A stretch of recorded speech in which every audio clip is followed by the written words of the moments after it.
Sir ಅವ್ರವೇ corporation ಪಂಚಾಯತಿ ರಾಜ್ಯದ ಬಜೆಟ್ಗಿಂತ ಒಂದು ಹೆಜ್ಜೆ ಕೆಳಗಿಳಿದವ್ರಿ. ಅವರು ಪ್ರಚಾರ ಪ್ರಿಯರಾಯ್ತಾವ್ರಿ. ಒಂದು 2-3 ಕಾರ್ಯಕ್ರಮ ಮೂಗಿಗೆ ತುಪ್ಪ ತೋರಿಸೋ ಥರ ಮಾಡವ್ರೆ.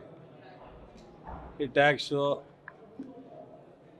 ಕೃಷಿಗೇನೋ ಮಾಡಿದ್ದೀವಿ ಅನ್ನೋದು ಈ ಥರದ್ದು 2-3 ವಿಚಾರವನ್ನು ಅಲ್ಲಿ ಕೊಟ್ಟಿದ್ದಾರೆ. ಮುಖ್ಯವಾಗಿ ಬಿಹಾರ ಕೊಟ್ರಲ್ಲ, ಕರ್ನಾಟಕದವರು ಏನು ಮಾಡಿದರು? 19 ಜನ ಲೋಕಸಭೆ ಕಳಿಸಿದ್ದಾರೆ. ಕಳೆದ ಬಾರಿ 27 ಜನ ಲೋಕಸಭೆ ಕಳಿಸಿದ್ದಾರೆ. ಪ್ರಧಾನಮಂತ್ರಿ ಆಗಲಿಕ್ಕೆ ಮೋದಿಯವರಿಗೆ ಕರ್ನಾಟಕನೂ ಸಹ ದೊಡ್ಡ ಪ್ರಮಾಣದ ಶಕ್ತಿಯನ್ನು ತುಂಬಿರ್ತಕ್ಕಂಥದ್ದು. 3ನೇ ಬಾರಿಗೂ ಮೊದಲು 2ನೇ ಬಾರಿ ಮಾಡಿ 3ನೇ ಬಾರಿಗೆ ಬರಗಾಲದ ಮೆಮೊರಂಡಮು ದುಡ್ಡು ಕೊಡಲ್ಲ. 7ನೇ ಹಣಕಾಸಿನ ಯೋಜನೆಯಲ್ಲಿ ವ್ಯತ್ಯಾಸದ ಘೋಷಣೆ ಮಾಡಿರೋ ಹಣ ದುಡ್ಡು ಕೊಡಲ್ಲ. ಅವ್ರ ಬಜೆಟ್ನಲ್ಲಿ ಬೆಂಗಳೂರು ಅಭಿವೃದ್ಧಿಗೆ ಘೋಷಣೆ ಮಾಡಿರೋದು ಕೊಡಲ್ಲ. ತುಂಗಭದ್ರಾ ಅಚ್ಚುಕಟ್ಟಿಗೆ ಮಾಡ್ತೀನಿ ಅಂದರೆ ದುಡ್ಡು ಕೊಡಲ್ಲ.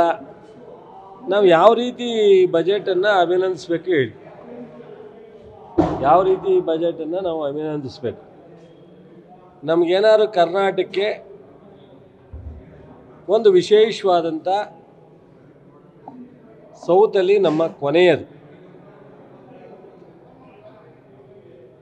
ಇವತ್ತು ಬೇರೆ ಬೇರೆ ಕಾರಣಕ್ಕೆ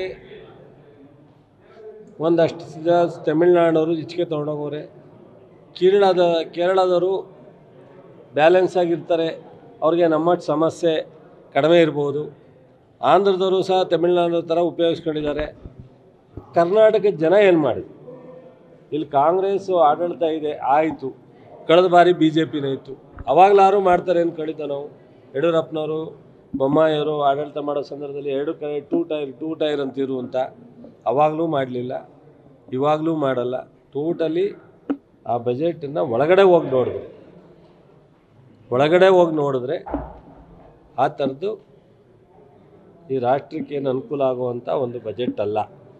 ಮತ್ತು ಮೇಲ್ನೋಟಕ್ಕೆ ಸ್ವಲ್ಪ ಏನೋ ಮಾಡಿರ್ಬೋದು, ಪ್ರಯತ್ನ ಮಾಡಿರ್ಬೋದು ಅನ್ನೋ ರೀತಿಯಲ್ಲಿ ಕಾಣುತ್ತೆ.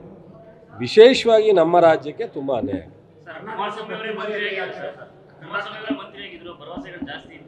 ನೋಡ್ರಿ, ಕುಮಾರಸ್ವಾಮಿಯವರ ಭರವಸೆ ನಿಮಗೂ ಗೊತ್ತು, ನಮಗೂ ಗೊತ್ತು. ನಮಗೂ ಗೊತ್ತು. ಕುಮಾರಸ್ವಾಮಿಯವರು ಮಾತಿನಲ್ಲಿ ರುಸ್ತುಮ್ರು, ಅನುಕಂಪ ಗೀಡ್ಸೋದ್ರಲ್ಲಿ ನಂಬರ್ 1. ಭಾಳ ಸಿಂಪಲ್ ಮನುಷ್ಯ ಅಂತದನ್ನ ಎಕ್ಸ್ಪೋಸ್ ಮಾಡ್ಕೊಳ್ಳೋದ್ರಲ್ಲಿ ನಂಬರ್ 1. ನಮ್ಗೆ ಅದರಿಂದ ಏನು ಹೊಟ್ಟೆ ತುಂಬಲ್ಲ ರೀ. ನಮ್ಗೇನಾರ ಕಾರ್ಯಕ್ರಮ, ನೀವು ಪ್ಯಾಂಟ್ ಹಾಕೊಂಬತ್ತೀರೋ, ಪಂಚೆ ಹಾಕೊಂಬತ್ತೀರೋ, ಸೂಟ್ ಹಾಕೊಂಬತ್ತೀರೋ, ನೀವು ಯಾವ ಕಾರಲ್ಲಿ ಬರ್ತೀರೋ, ನೀವು ಹೆಲಿಕಾಪ್ಟ್ರಲ್ಲಿ ಬರ್ತೀರೋ, ಸ್ಪೆಷಲ್ ಫ್ಲೈಟಾಗಿ ಬರ್ತೀರೋ, ನಮ್ಗೆ ಅವೆಲ್ಲ ಇಲ್ಲ. ಅದರಿಂದ ಏನು ನಮ್ಮ ಹೊಟ್ಟೆ ತುಂಬಲ್ಲ ಈ ರಾಜ್ಯದ ಜನಕ್ಕೆ. ನಮಗೇನಾದ್ರೂ ಈ ರಾಜ್ಯಕ್ಕೆ ಅನುಕೂಲ ಆಗುವಂಥ ಕಾರ್ಯಕ್ರಮ ಕೊಡಿಸ್ಲಿ ರೀ. ಒಂದು 25,000 ಕೋಟಿ ನೀರಾವರಿಗೆ ಕೊಡಿಸ್ಲಿ. ಈ ಥರದ್ದು ಏನಾದ್ರು ಒಂದು ಸಮಗ್ರವಾಗಿ ರಾಜ್ಯದ ಅಭಿವೃದ್ಧಿಗೆ ಒಂದು ನ್ಯಾಷನಲ್ ಹೈವೇಗೆ ಒಂದಷ್ಟು ಕನ್ವರ್ಟ್ ಮಾಡಲಿ, ರಸ್ತೆ ಕೊಡಲಿ, ಒಂದು 10,000 ಕೋಟಿ ವಿಶೇಷವಾಗಿ ಏನಾದ್ರು ಒಂದು ಘೋಷಣೆ ಮಾಡಬೇಕಾಯ್ತಲ್ಲ. ನಾವು ಈ ಒಂದು ಬಜೆಟ್ನಲ್ಲಿ ಕರ್ನಾಟಕಕ್ಕೆ ನೀರಾವರಿಗೋಸ್ಕರ ವಿಶೇಷವಾಗಿ ಒಂದು 25,000 ಕೋಟಿ ಕೊಟ್ಟಿದ್ದೀವಿ ಅಂತ ನಾನೇ ಹೇಳ್ತಿದ್ದೆ. ಅಭಿನಂದಿಸಿ. ಕುಮಾರಸ್ವಾಮಿಯರ ರೆಫರೆನ್ಸ್ ಮಾಡ್ತಾರೋ ಬಿಡ್ತಾರೋ, ಜೋಶಿ ಕುಮಾರಸ್ವಾಮಿ ಇಬ್ಬರ ಹೆಸರನ್ನು ಹಾಕಿಬಿಡ್ಲಿ. ಟೋಟಲಿ ನಮ್ಮ ರಾಜ್ಯಕ್ಕಂತೂ ಅತ್ಯಂತ ಅನ್ಯಾಯ ಆಗಿದೆ.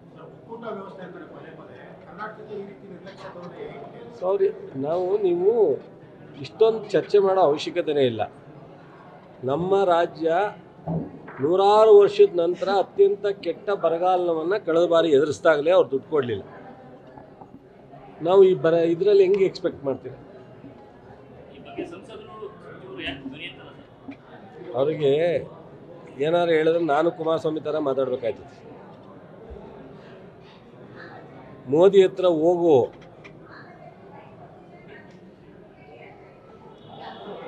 ಸಾಧ್ಯನಾ ಅನ್ನೋದನ್ನ ಫಸ್ಟ್ ಅವರು ಯೋಚನೆ ಮಾಡಿ. ಕರ್ನಾಟಕದ ಪರವಾಗಿ 19 ಜನ ಲೋಕಸಭಾ ಸದಸ್ಯರು ಹೋಗಿ ನಿಂತ್ಕೊಂಡು ಒಂದು ದಿವಸ ಮಾತಾಡಲಿ ಸಾಕು. ಮಾಡ್ತಾರೆ, ಯಾರು ತಿಟ್ಟಿಗೆ ಮಾಡ್ತಾರೆ? ಅವಾಗ ಮಾತಾಡ್ಬೇಕಲ್ಲ. ಓಹೋ, ಅಂದರೆ ಅವ್ರು ಯಾವತ್ತು AICC ಇನ್ಚಾರ್ಜ್ ತೊಗೊಂಡಿದ್ರೆ ಗೊತ್ತಿಲ್ಲ ನನಗೆ. ಫಸ್ಟು ಅವರ ಪಾರ್ಟಿನಲ್ಲಿ ಇರ್ತಕ್ಕಂಥ ನಮ್ಮ ಪಾರ್ಟಿನಲ್ಲಿ ಗೌರವವಾಗಿ ನಡ್ಕೊತಾವ್ರೆ. ಅಧಿಕಾರ ಅಟ್ಟೆ ನನಗೂ ಅವಕಾಶ ಬಂದರೆ ಕೊಡಿ ಅಂತಾರೆ. ಅವ್ರ ಪಾರ್ಟಿಲಿ ತೊಡ್ತಾರೆ. ನಾನು ಶಿಕಾರಿಪುರಕ್ಕೆ ಸ್ಟಾರ್ಟ್ ಮಾಡ್ತೀನಿ ಅಂತಾನೆ. ಇನ್ನೊಬ್ಬ ಮನೆ ಡಾಕ್ಟರ್ ಸುಧಾಕರ್ ಹೇಳೋರಲ್ಲ, ಬಟ್ ಅದು ಸರ್ಮಡೆ ಕೇಳಿ ಅಶೋಕ್ ಯಾರ ಪಾರ್ಟಿಲೂ ಯಾವ್ದಕ್ಕೆ ಕೊಟ್ಟಿದ್ದಾರೆ ನನಗೆ ಗೊತ್ತಿಲ್ಲ.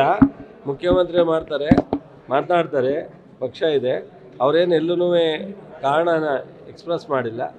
ಸೊ ಅವರಿಗೆ ಇಲ್ಲಿವರೆಗಿದ್ರು ಮುಂದಕ್ಕೆ ಏನಾರ ಬೇರೆ ಥರ ಅವಕಾಶ ಕೊಡಲಿ ಏನು ಮಾಡಿದಾರ ಅಥವಾ ಏನು ಅಂತೇಳಿ ಮುಖ್ಯಮಂತ್ರಿಯವರು ಅವರು ಭಾಳ ಆತ್ಮೀಯರಿರೋದ್ರಿಂದ ಅವ್ರ ಜೊತೆ ಮಾತನಾಡ್ತಾರೆ. ಅದೇ ಅವ್ರ ಆತ್ಮೀಯರಿರೋದ್ರಿಂದ ಅವ್ರ ಜೊತೆ ಮಾತನಾಡ್ತಾರೆ. CM ಆರೋಗ್ಯ ನಾನು ಫೋನ್ ಮಾಡೋಕ್ಕಾಗಿಲ್ಲ ಬೆಳಗ್ಗೆಯಿಂದ, ಸೊ ರೆಸ್ಟಲ್ಲಿ ಅವರಂತೆ ಟ್ರೈ ಮಾಡಿದೆ, ಮಾತಾಡ್ತಾರೆ. ಹಾಂ, ಮನ್ಮೂಲ್ ಚುನಾವಣೆ 12ಕ್ಕೆ 10 ಗೆಲ್ತೀವಿ. ಹಾಂ, ಮುಲಾಜಿಲ್ಲದೆ ನೀವೆಲ್ಲ ಇಷ್ಟು ಸಪೋರ್ಟ್ ಮಾಡು, ನಾವು ಗೆಲ್ಲ ಅಂದ್ರೆ ಹೆಂಗೆ? ಅಯ್ಯೋ ಪಾಪ, ಈಗೇನು ತಮಿಳ್ನಾಡಲ್ಲಿ ಅವರಂತ ಈಗಲೂ ಇಲ್ಲೇ ಓಡಾಡ್ತಾವ್ರೆ. ಒಂದು ಗೃಹ ಪ್ರವೇಶ ಮದುವೆ ಇನ್ನೂ ವಾರಕ್ಕೆ 4 ದಿವಸ ಇಲ್ಲೇ ಇರಲಿ, ನಮಗೇನು ಬೇಜಾರಿಲ್ಲ, ಇಲ್ಲೇ ಓಡಾಡಲಿ. ಕರ್ನಾಟಕ ಏನು ಮಾಡ್ತಾರೆ ಅನ್ನೋದು ಮುಖ್ಯ, ಅವ್ರು ಎಲ್ಲಿದ್ದಾರೆ ಅನ್ನೋದು ಮುಖ್ಯ ಅಲ್ಲ.